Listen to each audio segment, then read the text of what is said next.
Shalom, saya Kiara Cesar Gloridayo dengan NIM 10402253029. Pada video ini saya akan menceritakan refleksi khotbah mingguan di PMK dari minggu yang pertama hingga minggu yang ke-8.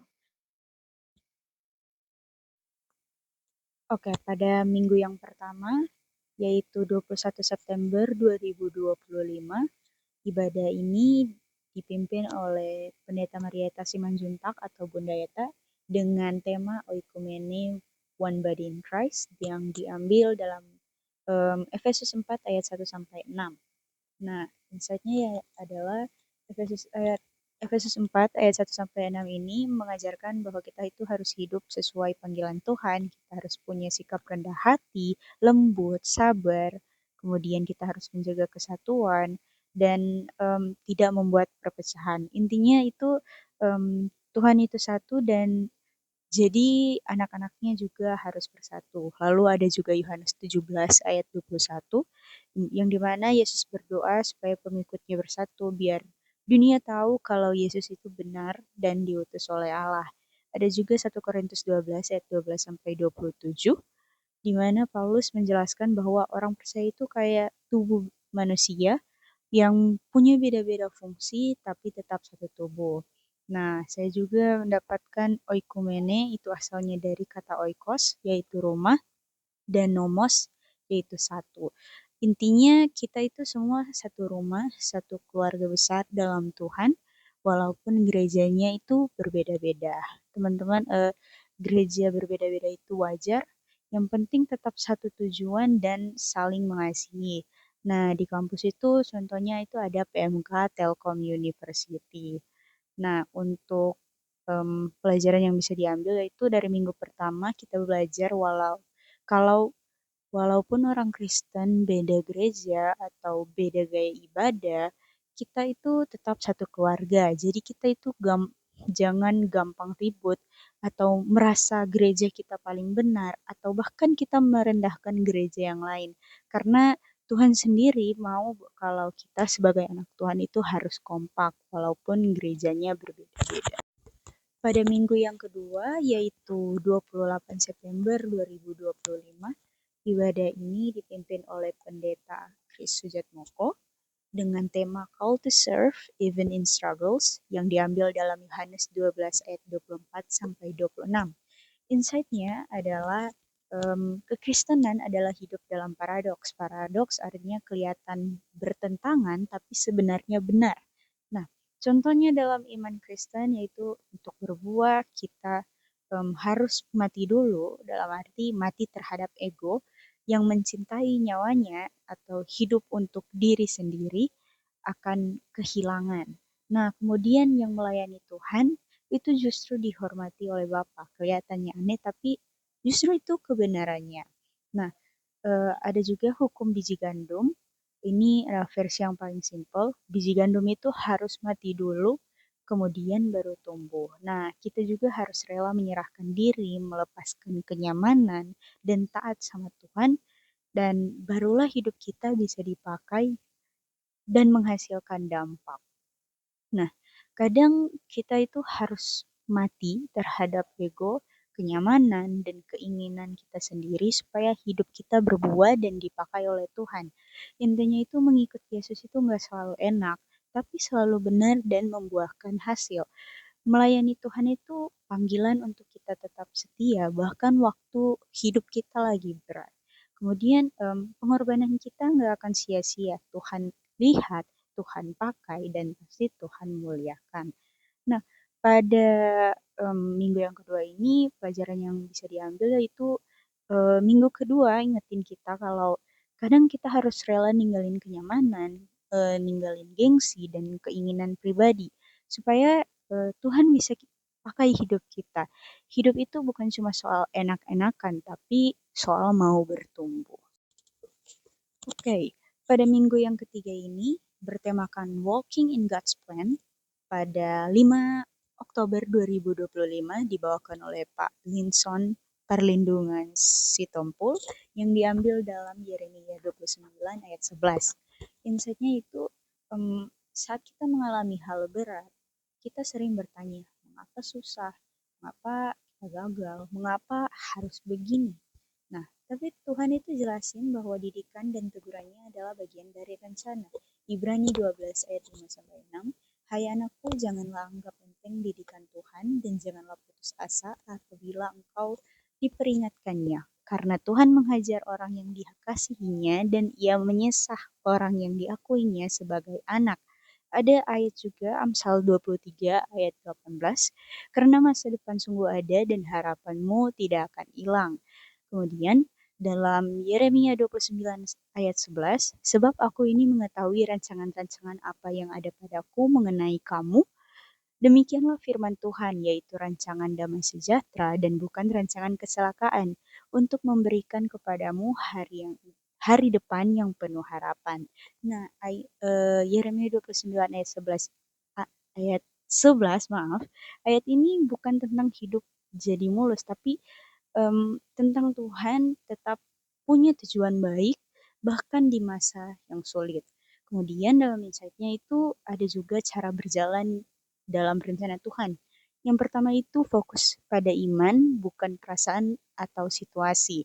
Bisa dilihat dalam 2 Korintus 4 sampai 18 dan juga 2 Tawarikh 20 ayat 12 yaitu menceritakan tentang Raja Yosafat.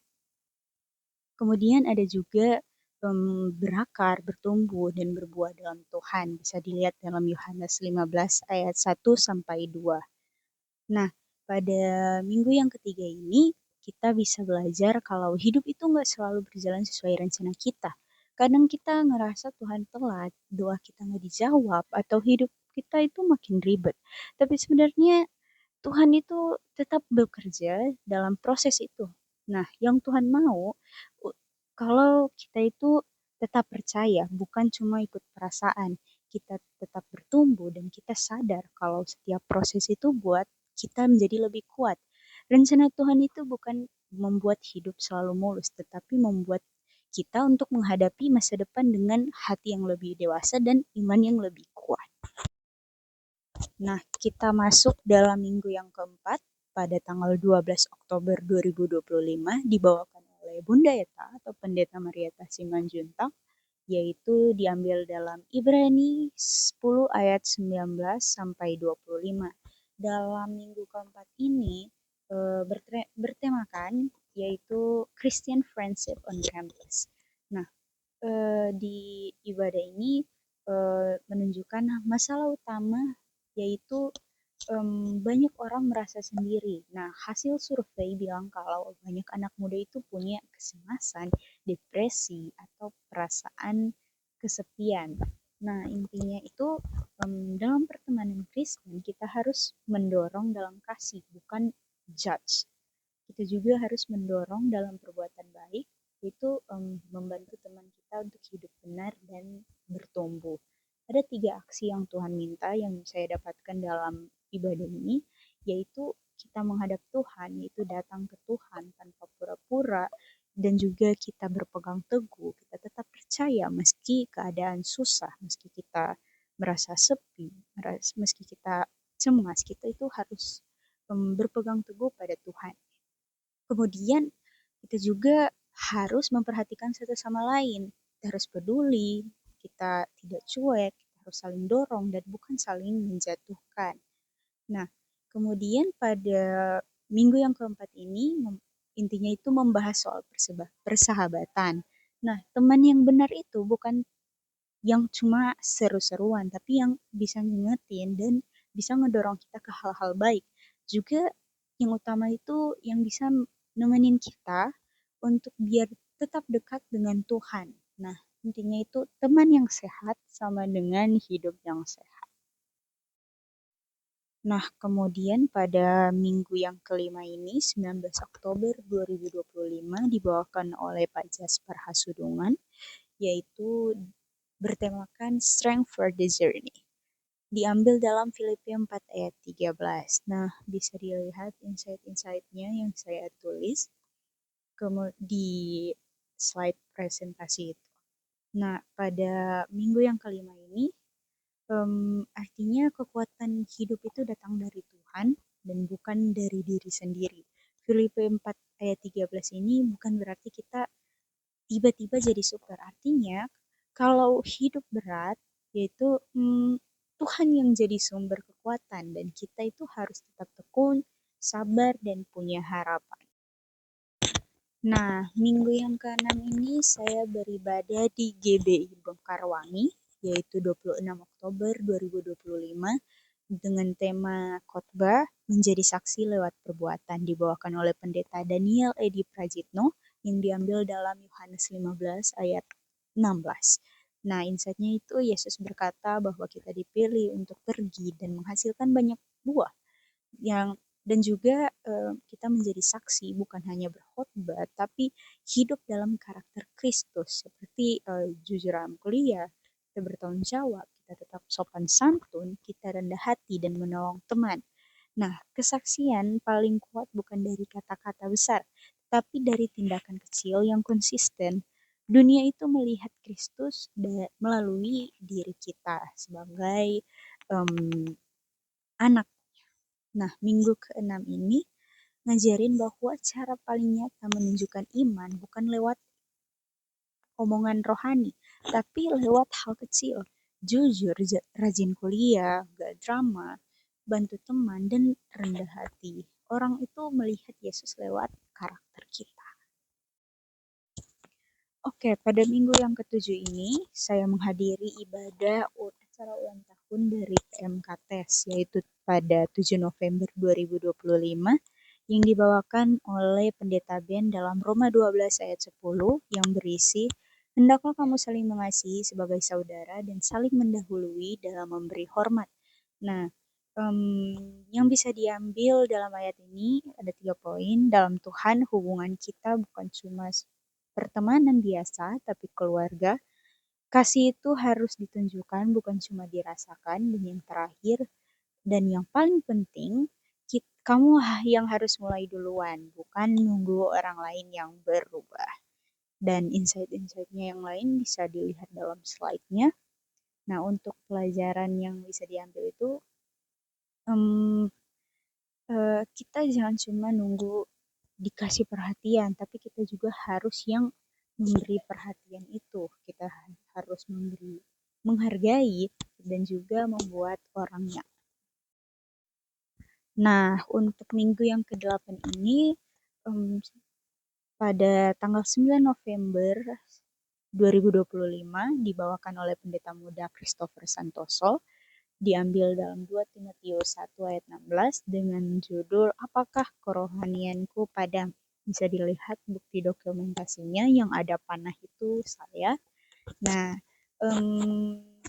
dalam 2 Timotius 1 ayat 16 ini Paulus menasihatkan kita untuk mengobarkan kembali karunia Allah yang ada pada kita. 2 Timotius 1 ayat 7 mengajarkan bahwa Allah tidak memberi roh ketakutan, melainkan Allah itu memberi kita roh yang membawa kekuatan, roh yang menyalakan kasih, dan roh yang memberi ketertiban atau penguasaan diri di bawah tekanan. Nah, yang bisa diambil itu kalau kita lagi takut, malas rohani, atau jauh dari Tuhan, itu bukan akhir. Tapi Tuhan itu kasih roh yang bikin kita berani, kuat, penuh kasih, dan punya penguasaan diri. Nah, untuk pengalaman saya selama beribadah dalam PMK ini, saya sangat-sangat bersyukur, apalagi sebagai mahasiswa baru dan pendatang di Bandung ini, bertemu dengan PMK itu merupakan anugerah dan berkat buat saya, karena saya mendapatkan banyak hal. Saya mendapatkan komunitas yang positif yang bisa membantu saya untuk membangun jiwa rohani saya, memperkuat iman saya, dan saya belajar banyak hal tentunya dari tata caranya yang dicampur dari berbagai gereja, dan itu membuat saya belajar banyak hal. Dan oke, mungkin sekian dari refleksi khotbah mingguan PMK dari saya. Kurang lebihnya saya mohon maaf. Dan terima kasih, sampai jumpa dalam tugas video di TikTok nanti. Bye-bye.